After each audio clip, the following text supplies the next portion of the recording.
Okay, so this is chapter 2, part 2. Enter Mal for Malice, and I am now living in Hobart, Oklahoma. My father is pastoring a church here, and my mother is working in the school system. By this time, I've noticed a certain financial pattern with my parents. Wherever we went, after my father got out of the military and working for one major corporation, but he wasn't there long. I don't really know what that was all about, because he was working with Prudential, and that seemingly having a corporate job could mean some really, really great things for you and your family, and a lot of stability. I do know that they got into a big fight because he left the military. He says he voluntarily left the military because he got tired of Uncle Sam telling him what to do. I've always had some resentment for that, because a lot of his behaviors, from my perspective, showed that he cared more about trying to fulfill his own fantasies than taking care of his family, like really providing us the best life that we deserve, that we could have, and just stability and just good, nice things. I am all for following your dreams, and I am also for being responsible and not letting your children have to suffer and live in poverty and remain there just because you want to do what you want to do. Sidebar, that was a big issue with the very last relationship I was in, that really, really, really looked good from the outside. Like I said, he was a polished turd, but I'm not okay with allowing my children to get the scraps in life and wait until we finally get rich to finally have a good life. I'm not okay with that, and I'm not okay with them having to just live in squalor while you try your best to, get your business off the ground or get your album off the ground. If you decided to bring children into the world, whether, it was conscious or not, you decide to take on a family and be a part of a family, then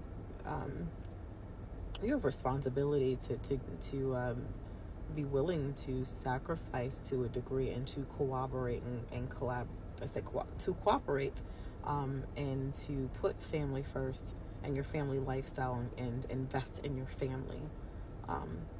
And I have a strong abhorrence for men who don't care about their own children and wives' quality of life, and who give more outside and then give the leftovers and scraps to the people that are right there in the house with you, that you're supposed to love and care for the most.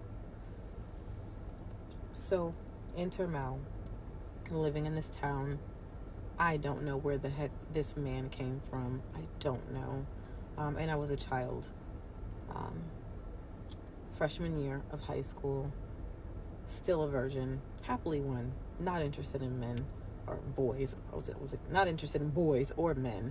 I by this time I knew that I loved to sing. My whole life was singing and musical theater, and they had a theater there, and writing. I had just papers and papers of all kinds of writing. That was my life, literally. That's it. I did know that I discovered, because of living in these places, that girls were already having babies at age like 12. I'd met a few that already had a kid by age 13, and that was very sad, heartbreaking to me, and it was also disgusting, to me. I just want you to understand my mindset at that time. And freshman year in college, I actually really still had Barbie dolls, because I wanted to keep a collection of Barbies. I was very much what a 13-year-old is supposed to be, a child. I also noticed that at that time there were a lot of girls who were developing, and I wasn't. And I never ever cared about that until I moved to those places in the South where girls were already by that age built like 30-year-old women, and they were putting me down because I wasn't, and they were calling me crackhead Barbie and skinny this, and I need to eat a pork chop sandwich, and it was almost like, because I'm not big as a house, that's a problem. That's a whole nother conversation for another day. Okay, so let me reel it back in. I'm all over the place, and let's talk about this man. He was in his early 30s. I know that. And he was all of a sudden our church's minister of music. I don't know where he came from. I don't know why he moved into our home. But then, once again, we have somebody else just in our home just like that. We never had these conversations either. I just got used to always knowing there was always going to be somebody in our home. That was it.